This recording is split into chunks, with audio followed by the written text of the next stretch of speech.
名古屋です。名古屋といえばリニア鉄道館、 JR 東海の夢と希望が詰まった博物館です。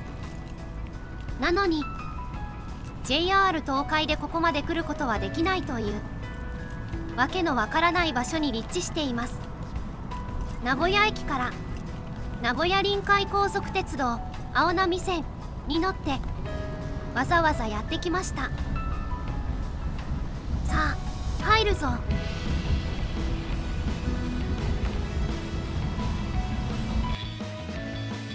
C62 ですね。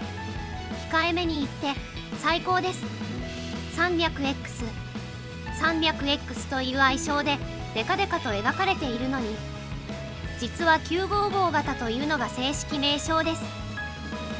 超電導リニア XLM011、超合金並みに力強さを感じるのは私だけなんでしょうか。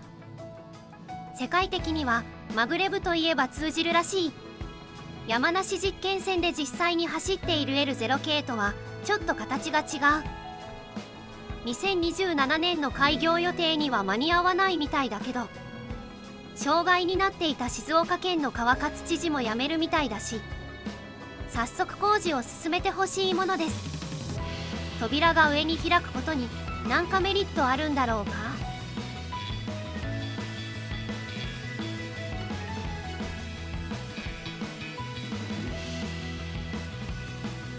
中は飛行機みたいですね。手荷物棚がまさに飛行機的。500キロ以上のスピードで走るとなるとこうなるものなのでしょうか。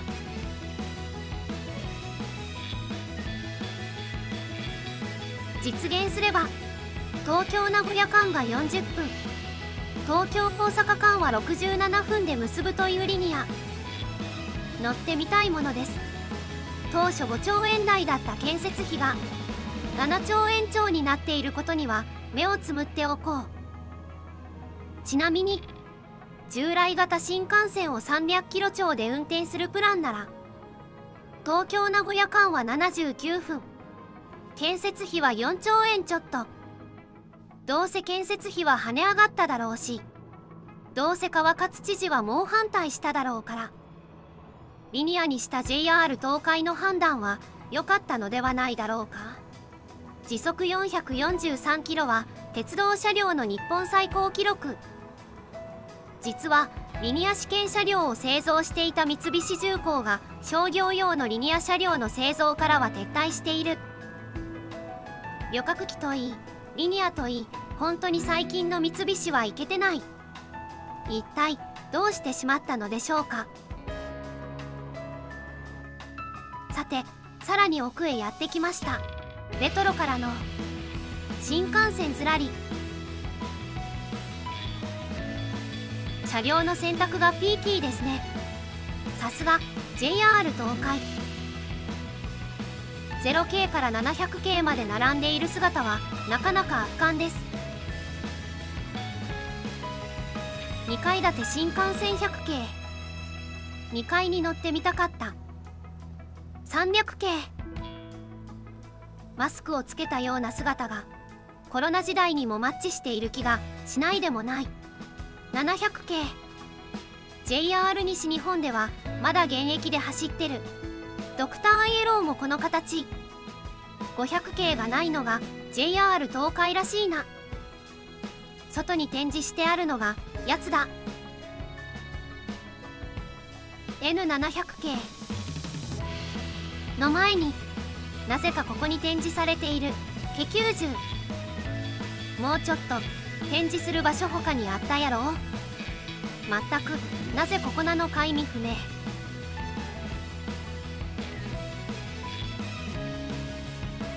カットボディが風雨で劣化しないか心配でならない。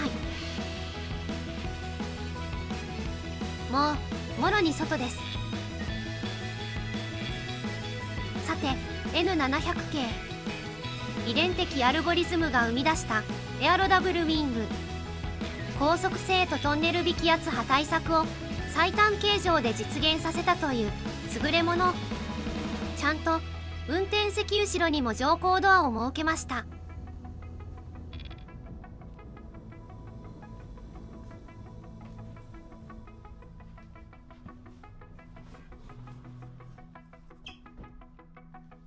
なんだか見慣れた光景です。まだ博物館に展示するには早すぎる気もします。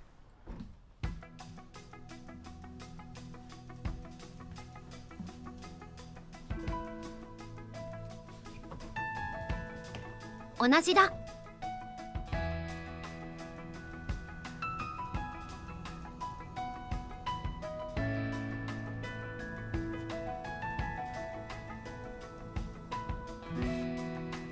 現役の車両をすでに展示しているということは、すでに退役が始まっているということです。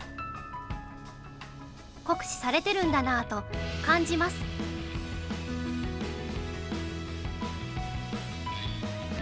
この車両にノスタルジーを感じるのはもう少し先だなと思います。私はむしろ奥に停泊している船に乗ってる乗用車って全部だと億円単位なんだろうな、などとどうでもいいことが気になります。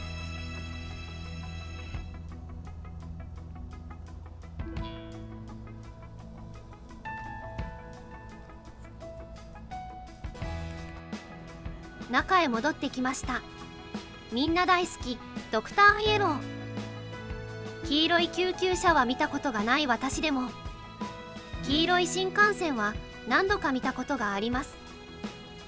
新幹線の運行を支える基礎データを測定する車両編成です。見た通り新幹線と同じ車両で高速走行しながらデータを収集します。9人新潟新幹線電気軌道総合試験車。オムライスよりは濃くカレーよりは薄いぐらいの色をしてますね。なぜ黄色なのか。工事用車両の多くが黄色なのと同様に夜でも比較的目立ちやすい黄色が使われたという説が濃厚です。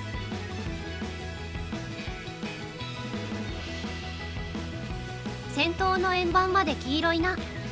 むしろ昼間でも超目立つので見ると幸せになるという都市伝説があるほどです。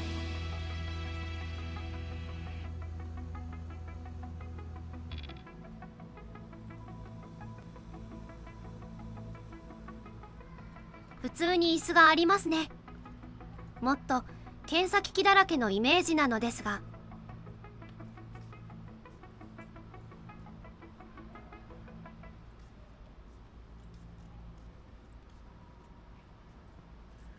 中へ入ってみましょう。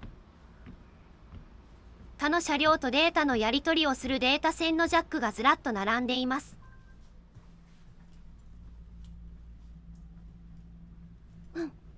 普通だな。なんというか昭和感が漂う車内の雰囲気です。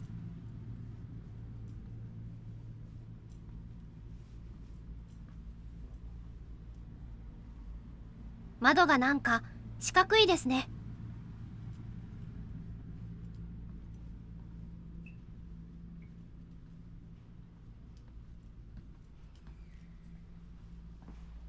特に発見とかはなかったな。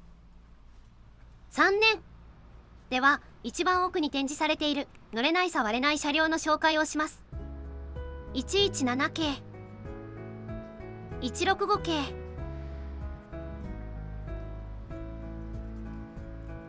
回送運転台付きサロ165、63系、キハ82系機動車、キハ11系機動車、オロネ10、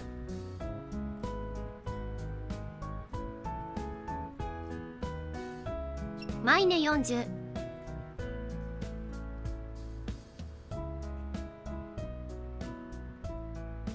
オハ35、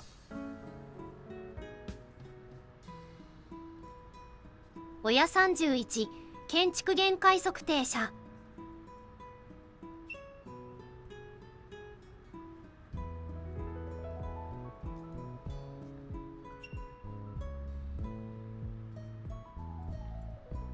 スニ30。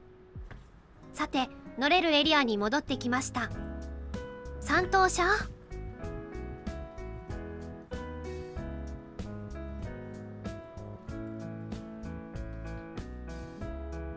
囲気ある内装ですね。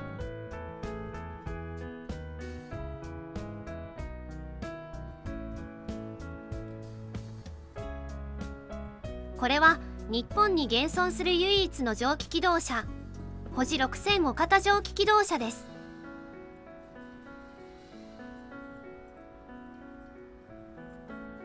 窯がありますね。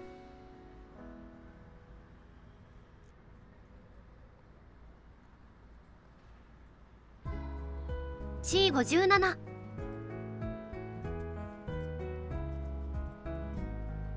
スハ43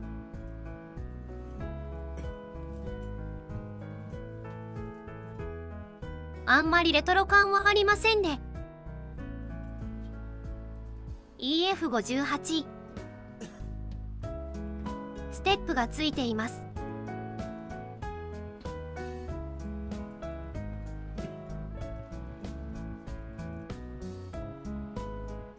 しっかり連結されています。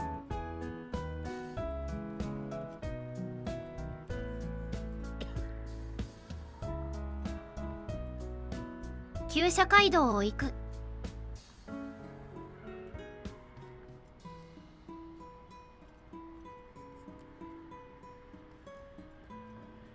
蒸気機関車はやっぱり絵になるな。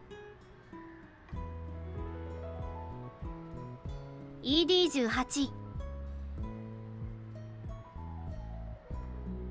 模配置型木造電車です。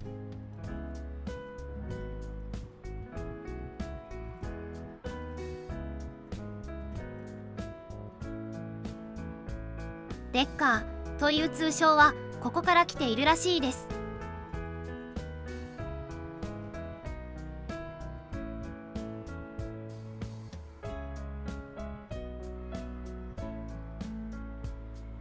やたらとメカメカしいですね。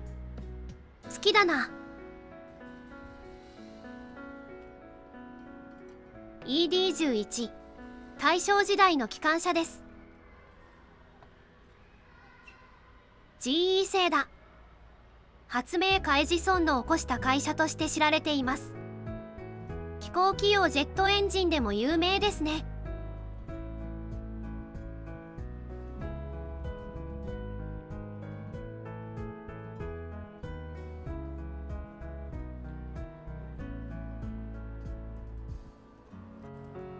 モハ52型流線形だ。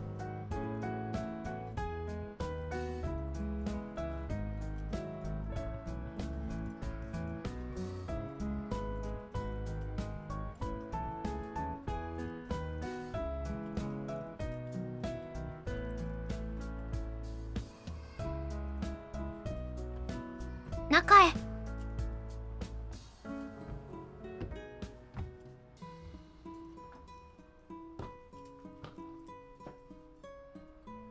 かっこいいな。あ、こんな列車で旅に出たいな。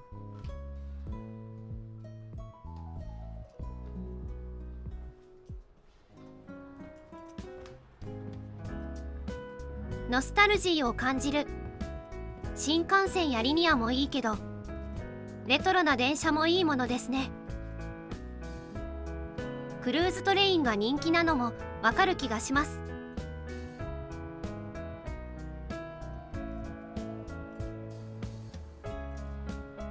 案外旅の思い出はこういうところに宿るのかもしれないな。まあしかしレトロな飛行機は私は勘弁してもらいたいです。2階からの眺め、パンタグラフが大きい。古いほどゴツゴツしている。だんだん茶色や黒から新しいほど明るい塗装になってきていますね。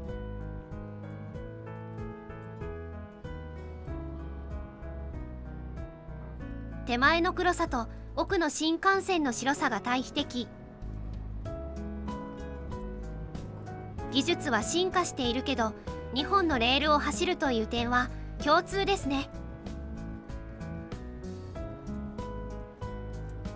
ピードや輸送量、パワーは段違いですけれども、無線や信号、ATC と使われている技術も相当違います。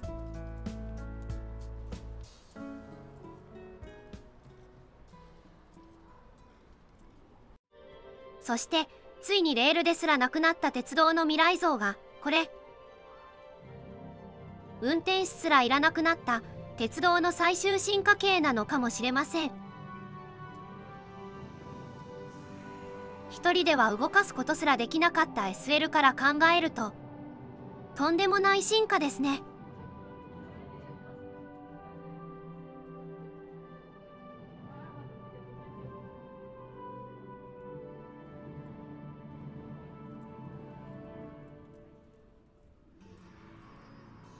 リニアの時代になったとしても、新幹線はまだまだ重要なインフラであることは揺るぎません。新幹線の整備はまだ続くはずです。敦賀から先とか長崎新幹線もまだ全線開通していないです。東海道新幹線ももうそろそろ橋や路盤などの抜本的な改修が必要な時期に来ています。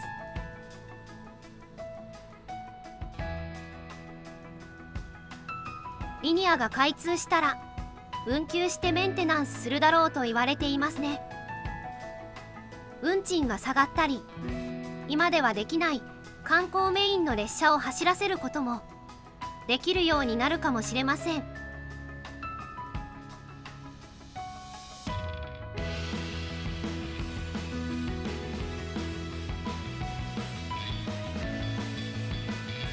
実は静岡県内の新幹線の駅で熱海以外の駅には降りたことがありません。たまには掛川とか三島とか降りて観光するのもいいかもな。リニアと新幹線と在来線、その住み分けをどうするのか、リニア時代の課題になります。東京名古屋間ではのぞみは廃止して停車駅を増やした光とこだまになると思われます。のんびり旅に東海道新幹線を使う時代ももうすぐなのかもしれません。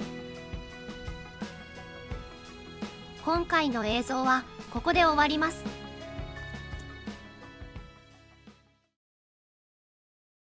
ご視聴ありがとうございました。